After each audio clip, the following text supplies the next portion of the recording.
आज कितना पावन दिवस, स्नान पूर्णिमा। अनेक योजनाएं हैं स्नान पूर्णिमा की। आप सब लोगों में से कुछ लोगों को पता चल गया था तो सुबह लाल जी के स्नान पूर्णिमा महोत्सव में वे आए थे। कल रात्रि गिरधर लाल जी आ गए थे और आज सुबह सुबह 108 कलशों से घड़ों में जल भर करके उससे ठाकुर जी ने खूब सुंदर पावन स्नान किया। स्नान महोत्सव गांधीधाम में हुआ।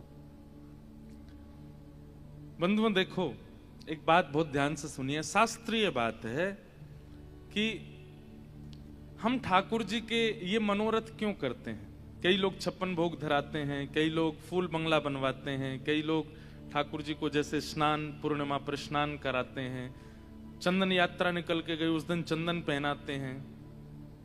कई लोगों के मन में भाव आता है, ज्यादा पढ़े लिखे लोगों के, कि ठाकुर जी को आवश्यकता थोड़ी, हम क्यों करते हैं ऐसा।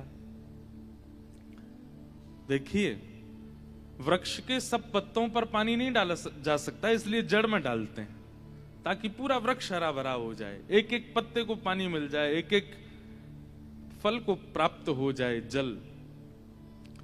पूरा ब्रह्मांड ठाकुर जी के अंदर विराजमान है।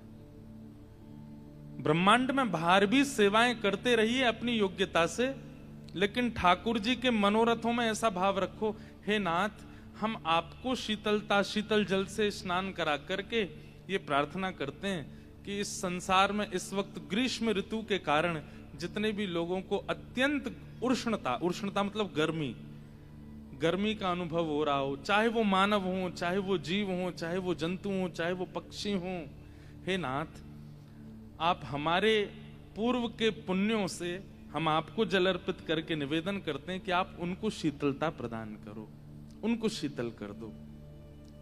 कितने वृक्ष, कितने जंगल जल जाते हैं उष्णता की वजह से, कितने पक्षी अपने प्राण त्याग देते हैं गर्मी के कारण, कितने जीव, कितने मानव जिनके पास आप हमारी जैसी व्यवस्थाएं नहीं है।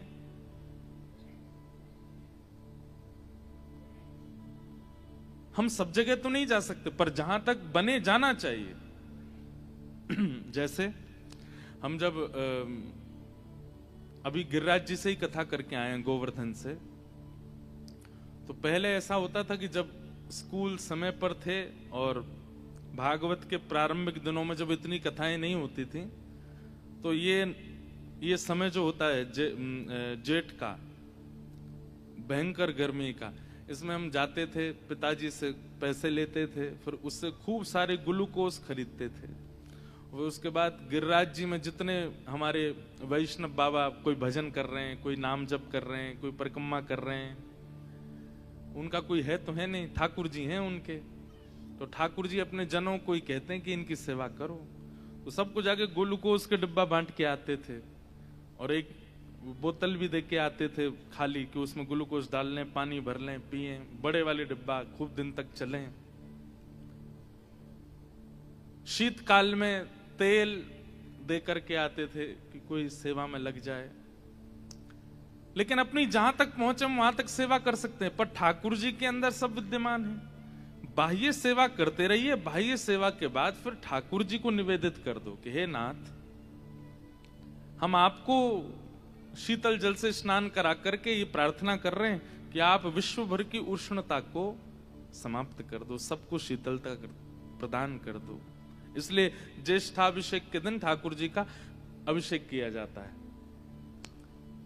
अब सुनिएगा, ये तो सामान्य लोगों को समझाने वाली बात है। अब आ जाओ थोड़े से प्रेमी लोग, जो थोड़ा बहुत भी प्रेम करते हैं ठाकुर जी से, जिनको लीलाएं और ठाकुर जी के अंतरंग भाव सुनने में सुख मिलता है। तो ज्येष्ठाभिषेक का अर्थ क्या है? ठाकुर जी का अभिषेक क्यों किया जाता है? आप लोगों को सुन के बहुत आनंद आएगा। जादनाते ठाकुर जी ने अपने नख पे गिरिराज जी धारण किए, वादनाते सब ब्रजवासी नंद बाबा के पीछे पड़ गए। बोले, बाबा तुम्हारो जे लाला है ना, आप ब्रज के राजा हो और अब आपको उत्तराधिकारी जो आपको लाला है, ये ब्रज को राजा बनवे लायक है गयो, या को अभिषेक करके, या को तिलक करके, या को ब्रजराज बनाए दो। तो नंद बाबा बोले, अरे अभी तो छोटो सो 7 बरस को है लाला, अभी तो कैसे या को मैं अभिषेक कर दूं। अच्छा, गिरिराज उत्सव के बाद में ऐसी थी स्थिति कि ठाकुर जी के निमंत्रण चल रहे थे। जैसे कोई गांधी धाम का कोई व्यक्ति इंटरनेशनली कहीं जाए, खेल कूद में जीत करके आए, गोल्ड मेडल जीत के आए, तो फिर उसके रिश्तेदार, नातेदार, मित्रजन सब के, भाई एक दिन हमारे घर आना है, एक दिन। तो इतनी लंबी बुकिंग हो गई है कि अब वो कहता है भाई अगले महीने आऊंगा, इस महीने तो मुझ पर समय नहीं। तो ठाकुर जी का भी ऐसा ही हो गया। जब से गिरिराज जी धारण किए, मधुमंगल श्रीदामा तो यही बैठे रहते हैं, हाँ री कौन सी गोपी के यहाँ जानो है, गोपी के कल मेरे यहाँ आनो है, परसों वाके यहाँ जानो, तरसों वाके तेरे यहाँ ना आवेंगे, तू रूखो सूखो खवावे, घी डाल के खवाइयो, हमारो लाला आवे को। तो सब गोपियों के यहाँ ठाकुर जी पदरामन कर रहे हैं। पदरामन समझते हैं? ठाकुर जी जाते हैं तो सब गोपियां आरती करती हैं, स्वागत करती हैं, बैठाती हैं, पाम पूछती हैं। एक रसिया गाते हैं हमारे ब्रज में, सुना है?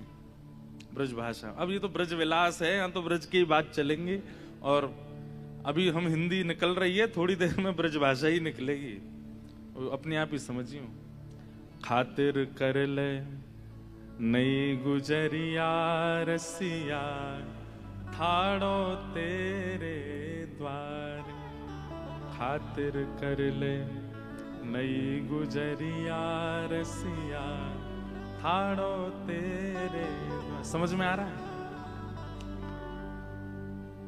सब सखा जा रहे हैं और जाकर के गोपियों के द्वार पे कह रहे हैं, अरे सखी तेरे द्वार पर रसिया ठाड़ो है, या कि खातिर कर ले। खातिर मतलब या कि पूछ कर ले, या को स्वागत कर ले, या को सम्मान कर ले।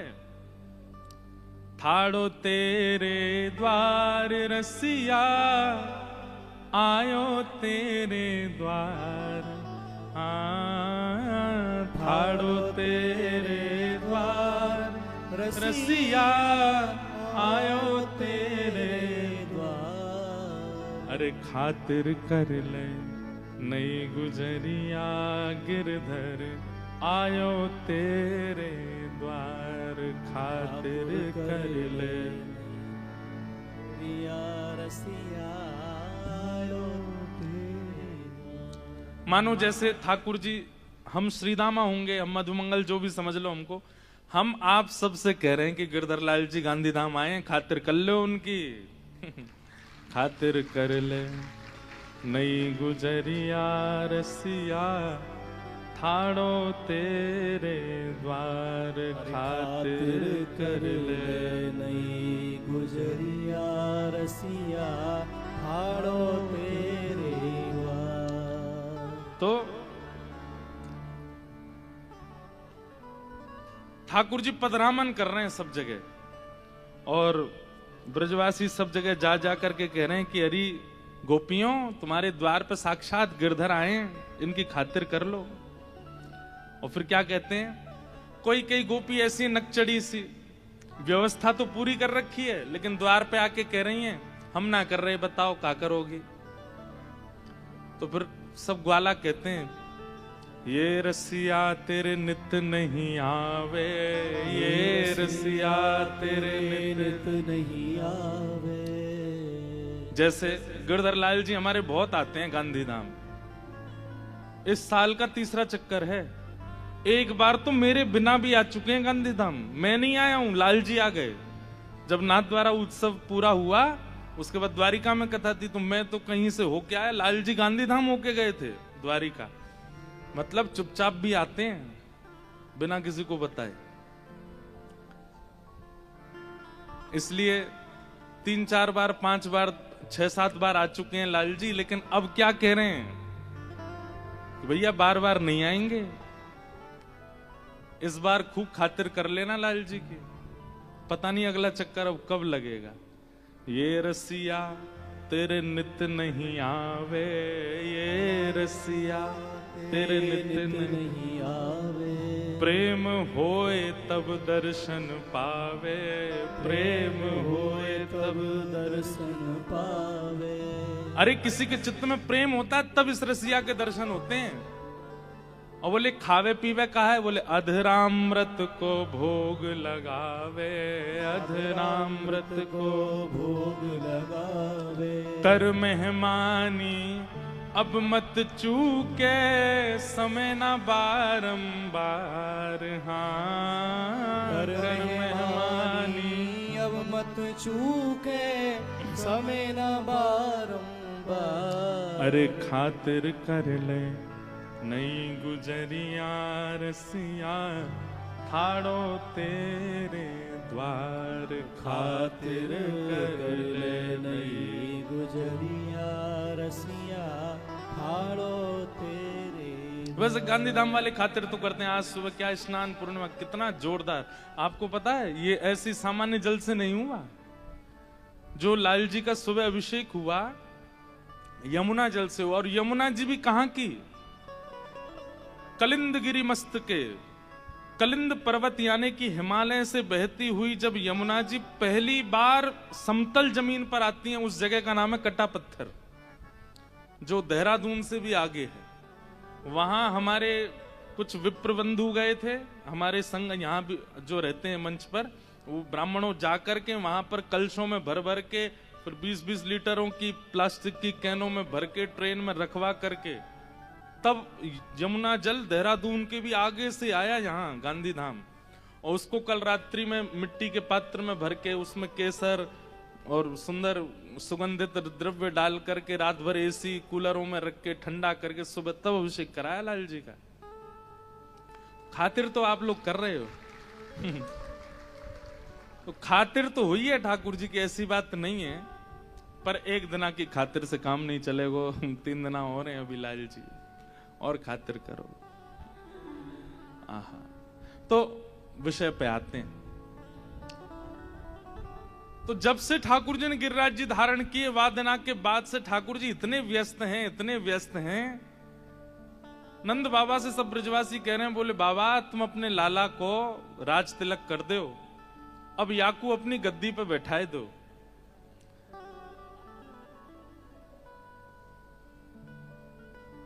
अपनी गद्दी पे बैठाए दो। तो नंद बाबा गए लाला के पास, बोले लाला अब सब ब्रजवासियों कह रहे हैं कि तू ब्रज को राजा बन जा, ब्रजराज बन जा। इतने में मधुमंगल बोलो ना बाबा अभी तो 3-4 महीना समय ही ना है, लाला की रोज रोज पधरामन है, कभी कोई गोपी के यहाँ जाएगो, कभी कोई गोपी के यहाँ जाएगो, अभी तो समय ना है लाला पे। नंद बाबा बोले अच्छा इतनो व्यस्त है गो लाला? बोले अब रोज जानो है जगह जगह गोपीन के यहाँ। तब सांडिल्य मुनि आए और सांडिल्य मुनि से नंद बाबा ने कही, इतने ब्रजवासी सब कह रहे हैं कि भैया लाला को राज तिलक कर दो या को ब्रज को राजा बनाए दो, आप कोई पावन तिथि बताओ। तब सांडिल्य मुनि ने ज्येष्ठ पूर्णिमा इस पावन तिथि को अंकित किया। बोले ज्येष्ठ की पूर्णिमा सबसे पावन दिवस है और यही दिन आप लाला को राज तिलक कर दो। तो ठाकुर जी ने गिरिराज जी कब उठाए थे? कार्तिक में। तो कार्तिक के लगभग 3-4 महीना बीत जाने के बाद जब ज्येष्ठ आया तब ठाकुर जी का आज के दिन राज तिलक हुआ। इसलिए अभिषेक करने से पहले जो अर्चक होते हैं वो ठाकुर जी का तिलक करते हैं, अक्षत लगाते हैं और फिर उसके बाद में जैसे राज अभिषेक होता है ना, ऐसे यमुना जी के जल को सुगंधित करके एक एक ब्रजवासी आवे और आकर के लाला को अभिषेक कर रहे हो है। और उस भाव को हमारे ब्रज के साहित्यकारों ने पद के माध्यम से गाया है कि ठाकुर जी का आज राज तिलक हुआ है। अभी तो और सुनना 2-3 भाव और हैं। अभी ये तो सामान्य से अब हम कुंज में आए, अब कुंज से निकुंज में जाएंगे, फिर निवृत्त निकुंज में जाएंगे। तो ये अभी समझते हैं ना, सामान्य मतलब सामान्य लोगों के लिए क्या समझाओगे कि अभिषेक क्यों हुआ? बोले इसलिए हुआ क्योंकि सारा ब्रह्मांड भगवान के चित्त में है। हमने ठाकुर जी को शीतल करके कहा कि हे नाथ पूरे ब्रह्मांड को शीतल करो। अब जो कुंज के उपासक है उनके लिए कुंज में किस किस का प्रवेश है? नंद बाबा, यशोदा मैया, ब्रजवासी, ब्रज गोपियां सबका प्रवेश है, वो कुंज है। लेकिन फिर जब निकुंज में जाओ, निकुंज में केवल गोपियां, ठाकुर जी, अष्ट सखा और अष्ट सखी। पर निभृत निकुंज में केवल प्रियालाल होते हैं, और वे जिसको चाहते हैं वो सखी उसमें आती है। तो ठाकुर जी की एक साथ लीलाएं चलती रहती हैं, कोई एक जगह लीला नहीं करते ठाकुर जी। कुंज निकुंज निभृत निकुंज सब जगह लीला करते हैं। इसलिए बहुत ध्यान पूर्वक सुनिएगा, ये रस की बात है, रसिक बिना को समझ सके ना। ये रसिकों के बिना समझ में नहीं आएगा, और ये सामान्य ज्ञान वैराग्य की चर्चा नहीं है जो आप यहां बैठ करके समझ पाओ। इसलिए बहुत ध्यान पूर्वक बड़े भाव से सुनिएगा, तभी समझ आएगा। तो निकुंज के भाव से ठाकुर जी का आज राज तिलक हुआ है, और उस राज तिलक में सब ब्रजवासी ठाकुर जी के लिए क्या कह रहे हैं। आहा, आज लाला को राज तिलक है रहो है। जय हो। हम पद ढूंढ के लाए राज तिलक को। नंद को मन वांछित दिन आयो, नंद को मन वांछित दिन आयो। हर पिता के लिए सबसे अच्छा दिन कौन सा? पिता के लिए सबसे पहला दिन अच्छा होता है जिस दिन उसका पुत्र जन्म लेता है। लेकिन पुत्र के जन्म लेने वाले दिन से भी ज्यादा पिता उस दिन प्रसन्न होता है जिस दिन पुत्र किसी काबिल बन जाता है। जितने पिता बैठे हैं वही रिलेट कर पा रहे होंगे। जब संतान जन्म लेती है तब तो पिता को सुख मिलता है, लेकिन जब संतान काबिल बन जाती है, योग्य बन जाती है, उस दिन तो पिता बड़ा आनंद में आ जाता है। बोले अब मेरा बेटा बन गया। अब वो आज तक अपने सुखों को काटता रहा था, लेकिन जैसे देखता मेरा पुत्र योग्य बन गया, खुशी से रोने लगता है। और फिर वो विचार करता है अब मैं घूमने जाऊंगा, अब तो मैं रसगुल्ला भी खाऊंगा। सब कहते अरे तुमको डायबिटीज हो, अरे होने दो, बेटा बन गया योग्य, अब क्या करना है। तो आज नंद बाबा 80 बरस बाद तो लाला भयो, और 7 दिन बाद आज नंद बाबा इतने खुश हैं। क्यों? बोले लाला योग्य है, गयो है। तो हमारे ब्रज के साहित्य में क्या कह रहे हैं? नंद को मन वांछित दिन आयो, नंद को मन वांछित दिन आयो। फूली फिरत यशोदा रोहिणी, फूली फिरत यशोदा रोहिणी। उर आनंद न समायो, उर आनंद न समायो। आहा, यशोदा मैया आनंद में फूली घूम रही हैं, जैसे मानो लाला को ब्याही है रहे हो, लेकिन बड़े आनंद में हैं रोहिणी मैया और श्री यशोदा मैया। गाम गाम ते जाति बुलाई, गाम गाम ते 84 कोस के सब ब्रजवासियों को आमंत्रित किया। आप गुजरात में रहते हैं और ऐसी जगह रहते हैं जहां अहीर समाज के लोग बहुत रहते हैं। ये सब कौन है? ये सब ठाकुर जी के ही वंशज हैं। ये सब पूर्व के ब्रजवासी हैं भैया। इन्हीं के घर की पूर्वाचारी नारियों ने ठाकुर जी को छचिया भर छाछ पे नाच नचाया। ताही अहीर की छोहरिया, छचिया भरी छाछ पे नाच नचायो। तो आहिर समाज के लोग जो आपके गुजरात में हैं, ये वही लोग हैं जो ठाकुर जी के साथ ब्रज से आए। इन्हीं के घर की नारियों ने पूर्व की ठाकुर जी को खूब नाच नचाए। तो ये सब अहीर समाज के लोग, ब्राह्मण समाज के लोग, उस समय जो भी लोग रहते थे ब्रज में, सबको बुलाया।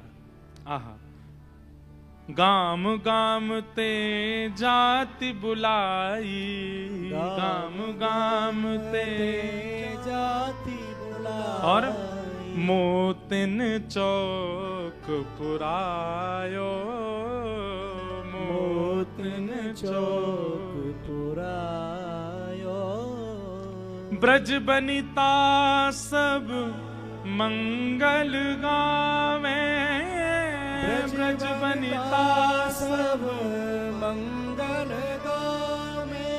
ब्रज बनिता सब मंगल गावे, ब्रज बनिता सब मंगल गावे, बाजत घोष बधायो, बाजत घोष बधायो। बधाई गाई जा रही है, उत्सव मनाए जा रहे हैं। बोले और क्या हुआ? प्रथम रात्रि यमुना जल घट भरी, प्रथम रात्रि यमुना जल घट भरी। एक रात पहले घड़ों में यमुना जल भर के अधिवासन करवायो, अधिवासन करवायो। अधिवासन मतलब उसमें चंदन डाले हैं, केसर डाले हैं, कपूर डाले हैं, इलायची डाली है, उसको सुंदर सुगंधित करके, और एक भाव ऐसा है कि यमुना जी का श्रृंगार किया गया है, और यमुना जी का श्रृंगार ही अधिवासन करके सारे घड़े सुंदर हवा में छत पर रखे गए ताकि ठंडे हो जाएं सुबह तक। और फिर क्या हुआ? बोले उठ प्रभात कंचन चौकी धर, उठ प्रभात कंचन चौकी। एक प्रकार से आज से 5,500 पहले, 5,500 साल पहले आज के दिन क्या हुआ ये हम वो सुन रहे हैं। आज स्नान पूर्णिमा है ना, 5,500 साल पहले वृंदावन में क्या हुआ वो यहां गाया जा रहा है। उठ प्रभात कंचन चौकी धरी, उठ प्रभात कंचन चौकी धर, और तापर लाल बिठायो, तापर लाल बिठायो। ठाकुर जी विराजमान कर दिए कंचन की चौकी के ऊपर। और अब क्या हो रहा है?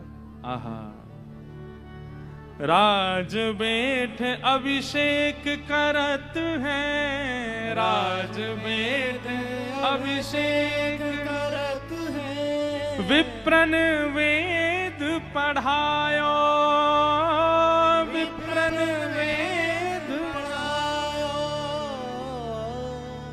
आज सुबह यही सब हो रहा था। ठाकुर जी की चांदी का सिंहासन है, लेकिन लाल जी को अभिषेक करने के लिए मन में भाव था कि अब भाई सोने का पात्र कौन लाएगा। लेकिन कल रात्रि ही हमारे गांधी धाम के वैष्णवों ने ऐसा पात्र मंगाया, वो सोने का ही लग रहा है। सोने के पात्र में ही विराजमान हो गए ठाकुर जी, इतना विशाल पात्र। तो वही बात हुई, उठ प्रभात कंचन चौकी धर, तापर लाल बिठायो। उस पर ठाकुर जी बैठा दिए। और फिर क्या हुआ? वो हमारे गांधी धाम के सब वेद पाठी भी पहुंचे थे, और सब वेद ध्वनि, यहां सब हमारे गंधर्वजन पद गा रहे थे, और इधर बैठ करके सब वेद ध्वनि से वेद स्वरों को गा रहे थे। राज बैठ अभिषेक करते हैं, विप्रन वेद पढ़ायो। और कौन सी तारीख थी? बोले ज्येष्ठ शुक्ल पुण्यो दिन सुरवधु, ज्येष्ठ शुक्ल पुण्यो दिन सुरवधु, हरक फूल बरसायो, हरक फूल बरसायो। आहा, यशोदा मैया कोरी धोती पहना के लाई है लाला को। कोरी धोती मतलब बिल्कुल श्वेत नई धोती। लेकिन ऐसा अभिषेक भयो कि अभिषेक के बाद जैसी ठाकुर जी उठे तो धोती पीरी पड़ गई ठाकुर जी की, ऐसा अभिषेक भयो है। रंगी कोर धोती ऊपर ना, रंग धोर धोती ऊपर ना, आभूषण सब साज, आभूषण सब साज। हे द्वारकेश आनंद भयो प्रभु, द्वारकेश आनंद भयो और प्रभु। आज ब्रज के लाला को नयो नामकरण भयो। बोले क्या? नाम धर्यो ब्रजराज, नाम धरो ब्रजराज। बोले ब्रजराज श्री कृष्ण कन्हैया लाल की, ब्रज के राजा की जय। आज के दिन ठाकुर जी को ब्रजराज भाव से तिलक भयो है। द्वारिकेश आनंद भयो प्रभु नाम धर्यो ब्रजराज। ठाकुर जी का नाम ब्रजराज रखा गया आज। तो ये ज्येष्ठाभिषेक की कुंज की लीला।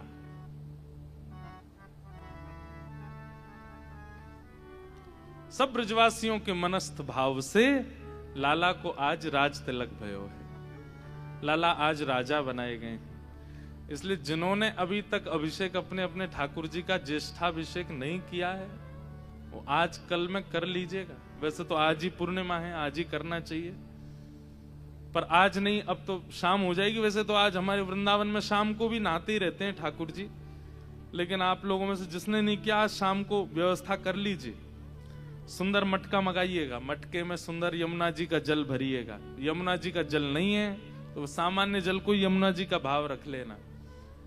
यमुना जी का जल भराइए, उसमें सुंदर केसर डालिएगा, थोड़ी चंदन घिस के डालिएगा, उसमें थोड़ा सा कपूर नहीं तो ब्रास मिलता है भोजन में पधराने वाला, वो डालिएगा थोड़ा थोड़ा। सर्वौषधि आती है दुकान पे, वो डालिएगा। उसको सुंदर बनाइएगा, बिल्कुल ऐसा कि आनंद आ जाए। और फिर उसमें थोड़ा सा मिश्री डालिएगा पीस करके, साथ में थोड़ी इलायची पीस के डाल दीजिएगा, थोड़े पुष्प डाल दीजिएगा, 2-4 कम से कम 11 घड़े तो करना। और फिर उनको रात्रि में सुंदर कोरे वस्त्रों से ढक करके उन पर तिलक अक्षत लगा करके, और फिर ठाकुर जी के पास ही बढ़िया पंखा कूलर चला के रख देना, एसी चला देना। सुबह तक वो ऐसे हो जाएंगे कि फ्रिज का पानी फीका, ठंडे बिल्कुल। और फिर अपने ठाकुर जी को बढ़िया वस्त्र आदि उतार के, एक कौपीन पहना के, एक सुंदर पात्र पे बैठाओ, बढ़िया शंख ध्वनि करो, घंटी नाद करो, ठाकुर जी का तिलक करके राज तिलक करो। अपने अपने घर के राजा बना दो ठाकुर जी को। फिर देखो घर में कैसे आनंद हो। में कौन राजा बन गए? लाला। अभी तक आप राजा बने भय हो या हमारे सब बंटाधारी कर रहे हो, ठाकुर जी को राजा बना दो। और घर का राजा तो चाहे जो रहे, हमारे मन के राजा लाल जी हो जाएं, हमारे मन में राज तिलक हो जाए, हमारे मन के ठाकुर जी राजा हो जाए।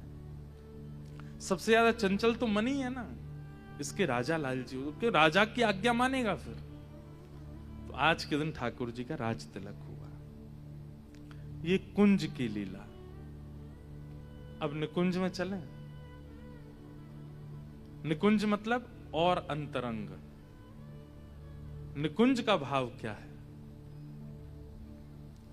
भगवान पिता रात्रि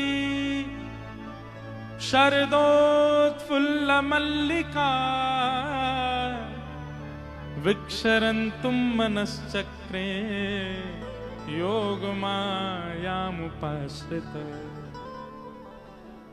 एक पूर्णिमा निकल के गई कार्तिक में, उसका नाम है शरद पूर्णिमा। और उस शरद पूर्णिमा पर यमुना जी के तट पर असंख्य गोपियों के साथ रास विहार किया ठाकुर जी ने। वहां गोपियों का नाम आता है, वहां राधा रानी का नाम आता है, वहां यमुना पुलिन का नाम आता है, पर यमुना सखी का नाम नहीं। उस रास में सब हैं, पर श्री यमुना जी नहीं थी। क्यों? यमुना जी तो प्रवाह में है। बहुत ध्यान से सुनिएगा। रास विहार हो गया यमुना जी के तट पर। एक दिन ठाकुर जी वंशी बजा रहे थे, यमुना जी में पैर पधराए। एकांत जान करके यमुना जी प्रकट हो गई और प्रकट होकर के बोली, हे श्याम सुंदर, आपने सबको सुख दिया रास विहार का, मुझे भी सुख मिला, पर मैं केवल दृष्टा बनकर के रही। मुझे देखने का अवसर मिला, क्योंकि आपकी रास की, अब जैसे ये मंच इतना सुंदर बनाया हमारे जो आयोजक लोग हैं, क्या सुंदर, सब ऐसी तामझाम इतना बढ़िया रखा है, बिल्कुल ब्रज जैसी वाइब्स आ रही हैं सब जगह से। एक बार ताली बजाओ इनके लिए। महाराज, ये आर्टिफिशियल चौथे दिन ओरिजिनल लगने लग जाए तब समझो कथा सफल भाई। कहीं ना कहीं इनमें ऐसा लगने लगे कि भाई ये मोर असली के हैं, सर घुमा रहे हैं, इनके पंख हिल रहे हैं। ये बेल जो लगी है ना ऊपर, ये आर्टिफिशियल नहीं, ये अपने आप बढ़ने लग जाएं, इनकी आखिर अब कुछ ना कुछ तो होगा, 4 दिन में कुछ तो अद्भुत प्रकट होगा। तो जैसे ये मंच बनाया गया, अब इस मंच में आप सब लोगों को कथा सुनने का अवसर मिल रहा है, मुझे सुनाने का, पर कहीं ना कहीं इनमें भी चैतन्यता तो है, इनमें भी कुछ ना कुछ चैतन्य तत्व है, ये जड़ तो नहीं है। वैसे इंग्लिश में नॉन लिविंग थिंग है ये सब चीज, लेकिन इनमें भी कुछ ना कुछ, हमारे साहित्य के अनुसार इनमें भी जीव तो है, इनमें भी प्राण तो है। उनकी इच्छा होती होगी हम भी सामने जाके कथा सुने, लेकिन ये विचार करते होंगे अगर हम सामने गए तो फिर कथा का रूप बिगड़ जाएगा। अब ये मोर सोचे कि मैं उड़ करके आगे उड़ जाऊं, अब ये जैसे उड़ेगा आधे तो भाग जाएंगे यहां से। थर्माकोल का उड़ कैसे गया, डर के मारे भाग जाएंगे, प्रेत आ गया भैया इसमें, तो इसको बेचारे को यहीं रहना पड़ेगा ना, क्यों, ताकि व्यवस्था बनी रहे। ठीक वैसे ही जब रास हो रहा था तो यमुना जी का मन तो बहुत हो रहा था कि मैं भी जाऊं, रास में प्रवेश कर जाऊं, रास में मैं भी गोपी रूप धारण करके श्याम सुंदर का आलिंगन करूं, उनके साथ बैठूं। पर उनके मन में विचार आया कि सुंदर रास में मेरा आगमन हो जाए, फैल जाएंगी यमुना जी तो। और दूसरी बात, कार्तिक मास में थोड़ी हल्की ठंडी आ जाती है, हल्का हल्का ठंडा होता है मौसम। तो यमुना जी ने विचार किया कि कहीं मैं इतने स्वरूप में अगर आ गई, ठाकुर जी के चारों तरफ अगर मैं फैल गई, तो मेरी आगमन से कहीं रास में भंग ना आ जाए। इसलिए यमुना जी प्रवाहित होती रही, आई नहीं। लेकिन उनके मन में ये पीड़ा है, उनके मन में टीस है कि मैं केवल दृष्टा क्यों हूं, मुझे भी आना है। जैसे गोपियां गलवैया देती हैं, हाथ पकड़, रास का मतलब नृत्य नहीं है। मैं हमेशा कहता हूं कथा में, रास का मतलब नृत्य नहीं है, रास का मतलब प्रायोरिटी। इतने सारे महापुरुष बैठे मंच पे, हम वृंदावन से आए हैं, कथा कर रहे हैं, हमारे गिरधर लाल जी वृंदावन से आए हैं, आप लोग यहां आकर के हमें सुन रहे हो, गिरधर लाल जी का मंच पे दर्शन कर रहे हो, ये रस है। पर लाल जी आपके घर आ रहे हैं, आपके हाथ की बनी सामग्री पा रहे हैं, आपके हाथों से सेवा करा रहे हैं, वो रास है। जैसे आज कई लोगों को रास का अनुभव हुआ, सुबह सुबह जो बहुत दूर दूर से लाल जी को देखते थे, आज सबके हाथन से स्नान किया ठाकुर जी ने, ये रास है। रास का मतलब थोड़ा सामिप्य, थोड़ा इंपॉर्टेंस, थोड़ी प्रायोरिटी, उसको रास कहते हैं। हमें प्रधानमंत्री ने बुलाया, गांधीधाम में हल्ला मचवा दिया हमने कि हमको प्रधानमंत्री की तरफ से निमंत्रण आया। वहां जाकर के देखा तो 5000 लोग बुलाए थे उनने, तो उनमें से एक हम भी थे। कितना बुरा लगेगा, अरे यार यहाँ तो भीड़ आई है पूरी, उसमें एक हम भी, हमको कौन जाने। पर प्रधानमंत्री हमारे घर आए, ये रास है। सीधी बात, प्रायोरिटी को रास कहते हैं, इंपॉर्टेंस को रास कहते हैं। लाखों गोपियां हैं ब्रज में, पर कुछ गोपियों को चुन करके ठाकुर जी उनके हाथ की बनी सामग्री पा रहे हैं, उनके सुध पूछ रहे हैं, उनसे वार्ता कर रहे हैं, उनके साथ बैठे हैं, ये रास है। ये रास तभी नहीं हुआ, मीराबाई के साथ भी हुआ, ये रास सूरदास के साथ भी हुआ, ये रास कुंभनदास के साथ भी हुआ, ये रास आपके गुजरात के रामदास बोढ़ाना के साथ भी हुआ।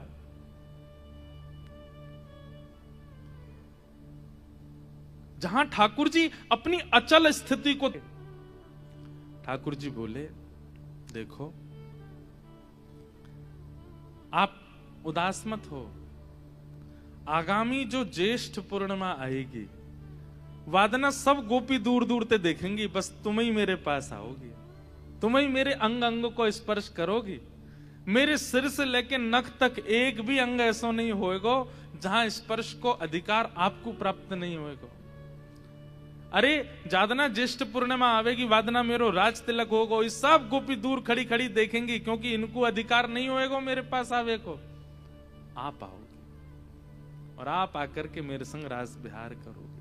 तो ये स्नान पूर्णिमा कुंज के भाव से अलग रूप में है और निकुंज के भाव से श्री यमुना जी के साथ रास है। इसलिए एक रात्रि पहले जो मटके में जल भरा जाता है, ये भाव रखा जाता है कि श्री यमुना जी हैं, और यमुना जी के भाव से फिर उनका श्रृंगार करते हैं, उनको केसर पधराते हैं। केसर पधरा करके मानो श्री यमुना जी अपने सर्वांगीण श्याम शरीर को केसर युक्त कर रही हैं। उसमें पुष्प पधराए जाते हैं, मानो श्री यमुना जी अपने केश गूंथ करके उसमें सुंदर पुष्प माल धरा रही हैं।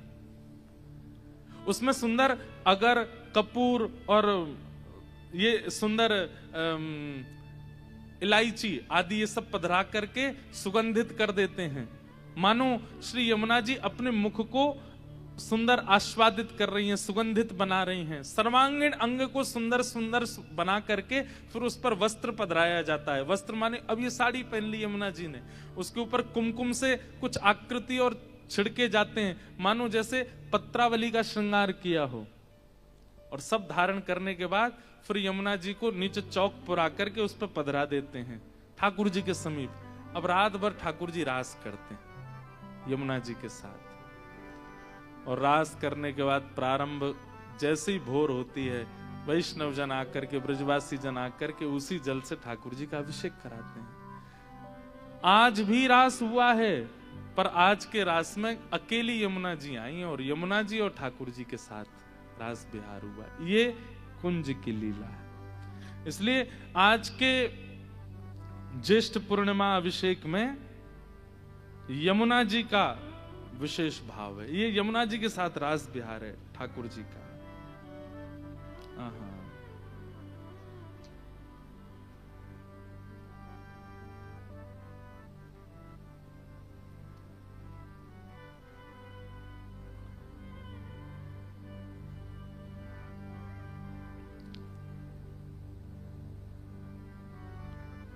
जमुना जल मैं है करत किलोले, जमुना जल मैं है करत किलोले। ग्रीष्म ऋतु ग्यारस उजियारी, ग्रीष्म ऋतु ग्यारस उजियारी।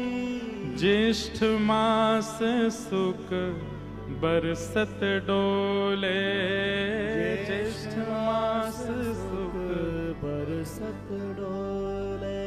जमुना जल में करत किलोले, जमुना जल में करत किलोले। कर पिचकारीन सो जल छिरकत, कर पिचकारीन सो जल छिरकत। प्रिया वदन मूरत द्रग खोले, प्रिया वदन मूरत द्रग खोले। बुड़की लाल लली जल भीतर, बुड़की लाल लई जल भीतर। बुड़की लाल लई जल भीतर, बुड़की लाल, बुड़की मतलब डुबकी। खेचत जल बीच नील निचोले, खेचत जल बीच नील निचोले। अरबराए पट पकड़ो प्यारी, अरबराए पट पकड़ो प्यारी। इत उत देख जान गई तोले, इत उत देख जान। रास चल रहा है श्री यमुना जी का और ठाकुर जी का रास बिहार चल रहा है। वैसे तो यमुना जी जल स्वरूप में, पर जब ठाकुर जी प्रविष्ट कर जाते हैं तो एक सखी रूप में श्री यमुना जी भी जल के भीतर आ जाते हैं। ठाकुर जी जैसे ही जल के भीतर बुड़की मारते हैं तो मानो जैसे प्रिया जी का रूप धारण करके यमुना जी कभी पीताम्बरी पकड़ती हैं, कभी हाथ पकड़ती हैं, कभी केशों को पकड़ने की प्रयास करती हैं। आहा। प्रियतम प्रिय पद हृदय राखे, प्रियतम प्रिय पद हृदय राखे। मैंने मत्यों कर पकड़त जोले, मैंने परों कर पकड़त जोरे। प्रफुल्लित नैन बैन रस माते, प्रफुल्लित नैन बेन रस मात। गरबैया दे रसमय बोले, गरबैया दे रस में बोरे। झीने बसन चिहुट अंगन सो, झीने बसन चिहुट अंगन सो। गोवर्धन लाल बिक्यो बिन मोले, गोवर्धन लाल बिक्यो बिन डोल। जमुना जल में करत किलोले, जमुना जल में कर किलोले। अब कुंज में तो मैंने अभिषेक किया, आपने अभिषेक किया, कितने लोगों ने अभिषेक किया, पर निकुंज में मैं अदृश्य हूं, आप अदृश्य हो, केवल लाल जी हैं और श्री यमुना जी हैं। और वहां श्री यमुना जी के साथ ठाकुर जी का रास विहार हो रहा है। बंधुओं, यमुना जी कोई और नहीं है, हमारी प्रिया जी का ही प्रेम स्वरूप है। हमारे ब्रज भाव में कहते हैं कि श्री प्रिया प्रियतम के विहार के समय जो प्रश्वेत के बिंदु प्रिया जी के अंग से प्रकट हुए, श्रम जल बिंदु ही श्री यमुना जी हैं। तो यमुना जी में और श्री प्रिया जी यानी कि राधा रानी में कोई ऐसा विशेष भाव भेद नहीं है। ठाकुर जी और यमुना जी भी एक श्याम वर्णा है दोनों, और बल्कि यमुना जी तो दोनों का मिलित स्वरूप है। उनका जो श्याम वर्ण है वो श्री ठाकुर जी हैं, और श्री यमुना जी का जो शीतल स्वभाव है वो श्री किशोरी जी हैं। दोनों मिल एक भय। यमुना जी का जो श्याम वर्ण है वो ठाकुर जी हैं, और यमुना जी की जो शीतलता है, जो ठंडापन है यमुना जी का, वो किशोरी जी हैं। इन दोनों भाव से वो एक ही हैं। उनके साथ ठाकुर जी रास विहार कर रहे हैं। इसलिए ज्येष्ठाभिषेक के दिन यमुना जल से विशिष्ट स्नान करते हैं ठाकुर जी। और वैसे हमारे शास्त्र में आज्ञा देते हैं कि किसी भी वैदिक नदी जल में कुछ मिलाना नहीं चाहिए। जैसे गंगा जी में अगर आप कुछ डाल देते हैं तो गंगा तत्व खत्म हो जाता है। गंगा जी बिल्कुल जैसी आई हैं वैसी ही पान करनी चाहिए, ऐसी यमुना जी का है। पर केवल आज के लिए ये अनुमति है कि आज यमुना जी को सुगंधित कर सकते हैं, यमुना जी का श्रृंगार कर सकते हैं। क्यों? क्योंकि वे रास में प्रविष्ट हो रही हैं। और फिर जो इस रास के लिए मध्यस्थता बनता है, मतलब यमुना जी को ठाकुर जी से मिलाने में जो सहायक बनता है, जैसे मैंने अभिषेक किया, आपने किया, जिसने योजना बनाई, उन पर श्री यमुना जी विशेष कृपा करती हैं। और यमुना जी की कृपा क्या है? यमुना जी के भैया हैं हम सबके अत्यंत भय के मूलभूत स्वरूप श्री यमराज जी। यमराज जी यमुना जी के भैया हैं, जिसको सबको जिनसे भय लगता है। आज के दिन जो जलाभिषेक करते हैं श्री ठाकुर जी का यमुना जी से, यमुना जी कहती हैं भैया तेने मुंह को ठाकुर जी से मिलन करवायो, अब तू चिंता मत करे, मैं अपने यम भैया से कहूंगी तो को कभी यम द्वार देखनो नहीं पड़ेगो। यमुना यमदूतन तारत हैं, भव तारत हैं श्री राधिका रानी। तो आज के दिन जब आप श्री यमुना जी से ठाकुर जी का अभिषेक करते हैं तो श्री यमुना जी अति प्रसन्न हो जाती हैं, और अति प्रसन्न होकर के यम द्वार आपके लिए बंद करा देती। क्यों? क्योंकि आपने उनको ठाकुर जी से मिलन कराया। तो ये ज्येष्ठाभिषेक का निकुंज भाव है।